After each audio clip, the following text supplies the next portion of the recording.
Welcome everyone. तो आज हम लोग स्टार्ट करेंगे यूनिट 4 जो कि आपका कम्युनिकेशन। आप लोगों को पता है हम लोग पेपर 1 के लिए पढ़ाई कर रहे हैं।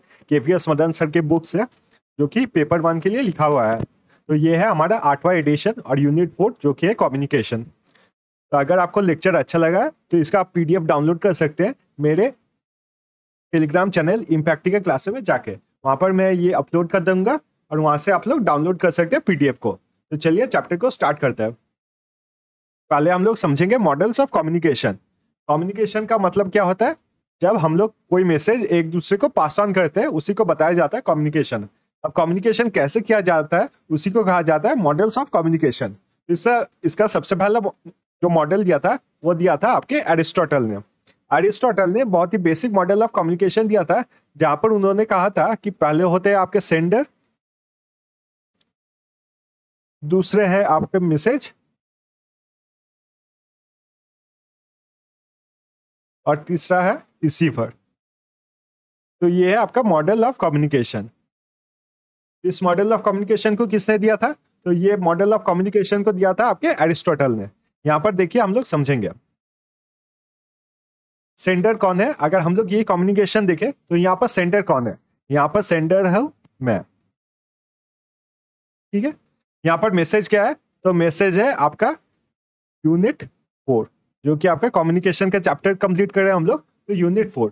और वहीं पे रिसीवर कौन है? तो रिसीवर है आप लोग। तो ये जो मॉडल है ये मॉडल दिया था कम्युनिकेशन का एरिस्टोटल ने। अब हम लोग सेकेंड में देखेंगे जो आपके एग्जाम में सबसे ज्यादा पूछा जाता है वो है बर्लोस मॉडल। बर्लो ने क्या मॉडल दिया था? तो SMCR। आपके एग्जाम में एग्जैक्टली यही कॉपी पेस्ट किया जाता है, तो आप इस चीज को याद रखिएगा। SMCR। SMCR में क्या है? पहला तो है आपका सेंडर, फिर आपका मैसेज, यहाँ पर जो ऐड हो रहा है वो है चैनल, और आपका चौथा क्या है? तो वो है रिसीवर। तो पहले सेंडर होता है, फिर मैसेज, फिर यहाँ पर आता है चैनल।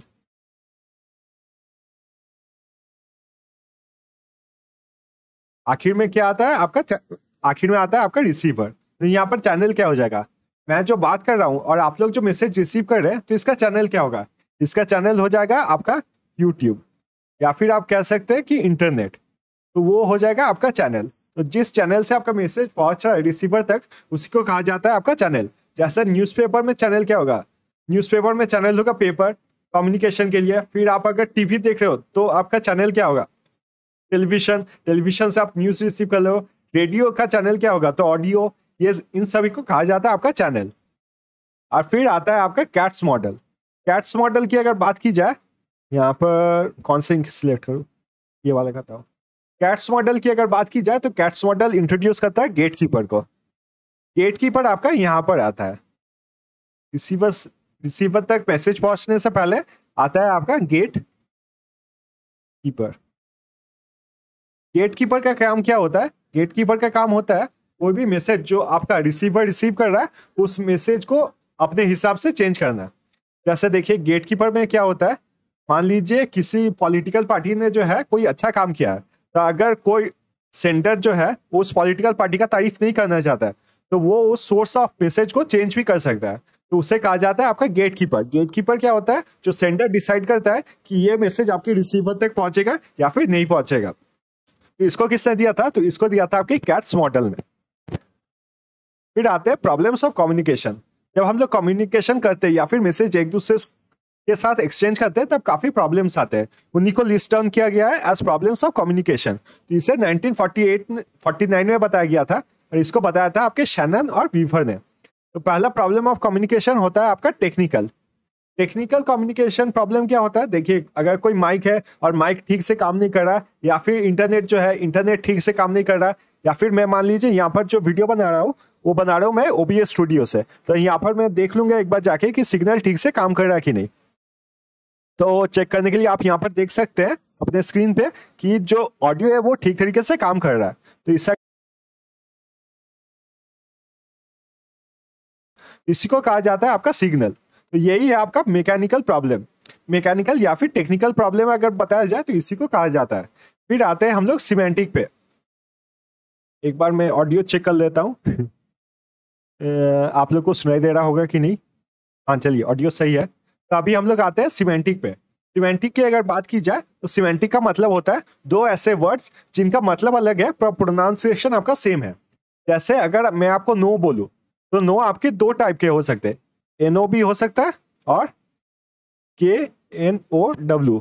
दोनों को प्रोनाउंस कैसे किया जाता है? नो के साथ।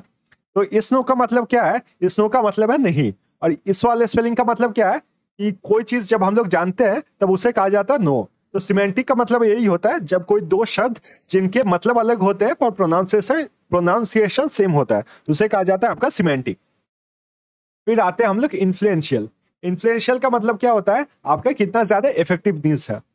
जैसे आप देखेंगे कि कुछ कुछ स्पीकर जो होते हैं उन्हें बहुत अच्छा स्पीकर कहा जाता है और कुछ स्पीकर जो होते हैं वो अच्छे स्पीकर नहीं होते हैं, तो इसे कहा जाता है आपका इन्फ्लुएंशियल। या फिर आप समझिए बचपन में हम लोग के जब मम्मी पापा पढ़ाते थे तब हम लोग बहुत ध्यान से पढ़ते थे, या फिर हमारे टीचर जब हम लोग को पढ़ाते थे तब हम लोग काफी ध्यान से पढ़ते थे। पर वही पढ़ाई अगर हमारे बड़े भैया या फिर बड़े दीदी हम लोग को पढ़ाते थे तो हम लोग उतना ध्यान नहीं देते थे। तो ये होता है आपका इन्फ्लुएंस ऑन द इफेक्टिवनेस।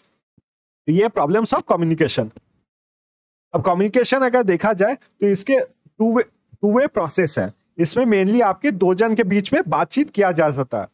तो पहला क्या है? तो पहला आपका लीनियर मॉडल। लीनियर मॉडल में क्या होता है? जैसे यहाँ पर हम लोग जो कर रहे हैं वो है आपका लीनियर मॉडल, जहां पर स्पीकर आपका मैसेज देता है और लिसनर या फिर रिसीवर जो है उस मैसेज को रिसीव करता है। तो ये हो गया आपका लीनियर मॉडल। फिर आता है आपका ट्रांजैक्शनल मॉडल। ट्रांजैक्शनल मॉडल कब होगा? जब आप लोग कमेंट सेक्शन में कुछ कमेंट करोगे। मान लीजिए आप लोग कमेंट सेक्शन में कुछ कमेंट किया कि मुझे ये समझ में नहीं आया कि ये इस चीज के बारे में डाउट है या फिर इस चीज को मुझे ज्यादा अच्छी तरीके से समझना है, तो वो सब क्या हो जाएगा? वो सब हो जाएगा आपका ट्रांजैक्शनल मॉडल। फिर तीसरा आता है आपका इंटरैक्टिव मॉडल। मान लीजिए मैं यूट्यूब में ये जो क्लास ले रहा हूँ वो लाइव है, तो लाइव क्लास में क्या होगा? आप डाउट सॉल्व कर सकते हो कि आपको कोई चीज के बारे में अगर समझ में नहीं आएगा तो आप डाउट उसी वक्त पूछ सकते हो, फिर मैं एक आंसर दूंगा उस डाउट के बारे में, फिर आप बताओगे कि उस डाउट को आपको समझ में आया कि नहीं, उसके बाद उसके अकॉर्डिंगली मैं पढ़ाऊंगा। तो ये क्या हो जाएगा? ये हो जाएगा मेरा इंटरैक्टिव मॉडल। फिर आते हैं types of communication. Types of communication अगर देखा जाए तो पहले आता है इंट्रापर्सनल। इंट्रापर्सनल का मतलब क्या होता है? जब मैं खुद से बात कर रहा हूं, तो ये हो जाएगा आपका इंट्रापर्सनल। इंट्रापर्सनल मतलब क्या हो जाता है? जब मैं किसी दूसरे आदमी से या औरत से बात कर रहा हूं, तो ये क्या हो जाएगा? आपका इंटरपर्सनल। और फिर आता है आपका ग्रुप कम्युनिकेशन। ग्रुप कम्युनिकेशन अगर देखा जाए तो दो प्रकार के होते हैं। पहला होता है प्राइमरी ग्रुप और दूसरा होता है आपका सेकेंडरी ग्रुप। तो प्राइमरी ग्रुप क्या होता है? प्राइमरी ग्रुप जब हम लोग किसी क्लोज लोग से बात करते हैं जिन्हें हम पहचानते हैं, जैसे हम लोग अपने फैमिलीज में बात करते हैं, तो वो हो गया प्राइमरी ग्रुप। सेकेंडरी ग्रुप क्या हो गया? सेकेंडरी ग्रुप हो गया जहां पर हम ऑफिशियल तरीके से बात करते हैं, जैसे अपने ऑफिस मेंबर से, कलीग से या फिर बॉस से हम लोग जो बात करते हैं, तो वो हो जाता है आपके सेकेंडरी ग्रुप।